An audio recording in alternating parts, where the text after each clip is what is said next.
Pix. I'm back. So ito share ko lang po sa inyo na ito po kasi habang naglilinis tayo ng CR, ito ang nating natagpuan na trabaho.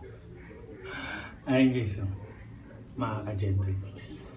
So ito yung bracket niya, natunaw na etong kurbada niya yan ang forma niya. Pagdating dito, tunaw na. Nakita na yung tiles. So, mangyayari niyan guys, kailangan natin palitan. So, buti na lang, Boy Scout tayo. Ayan, meron tayong pamalit. Binili lang natin to sa Ace Hardware. Ayan. So, papalitan natin siya ngayon. So, pag hindi nyo kasi pinalitan yan, mas malaki yung magiging damage. Pag halimbawa wala kayo sa bahay at ginamit ng mag-ina nyo, parang nagmumura ng iyong anak o kaya asawa, at eto bumagsak ng lababo, nako, mas malaki ang damage nito. Ayan. So palitan na lang natin yung bracket. Ayan. Ngayon ang may isi-share ko pa sa inyo, kasi ang nagiging issue pag halimbawa nagpapalit ka nitong bracket, yan, papalit ka ng bracket, yung pagtatanggal ng mga fittings niya. Ayan. Kasi ito dito, napuputol yung pangkaraniwan eh. Yan. Yan, napuputol yan dyan. Napuputol to, so ang mangyayari, magpapalit ka, dagdag ng trabaho, dagdag ng gastos. Ngayon, ang diskarte kong gagawin dito, dito ako magkakalas. Kasi hindi mo pwede rin mapagtyagaan mo na wala na kayong kakalasin. Ito lang ang kakalasin mo. Itong piping sa sink, papunta sa drainage. Kaso medyo hassle eh. Kailangan talaga matanggal mo muna itong connector na to. Either ito or ito. So ito, hindi pa na natin to nagagalaw, Try ko lang kung pag nagalaw to, okay. Pag hindi nagalaw to, patay. Magpapalit ka rin nitong connector na to.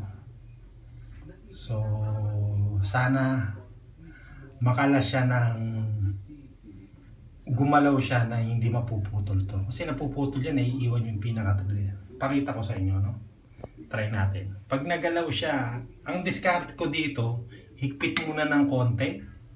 Tsaka balik, tsaka paluwag. Subukan natin, one hand technique. Hirap nung walang Try natin Try natin, tanggalin, sana matanggal. So, higpit muna. Mga ilang millimeter lang. Mga 1 millimeter lang. Pag naigpitan, higpit muna. Yun, gumalaw. Tsaka luwag. Ayun, mukhang umukay.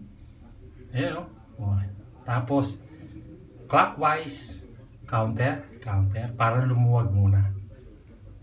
Okay. So, try na natin yung luwagan. One hand technique.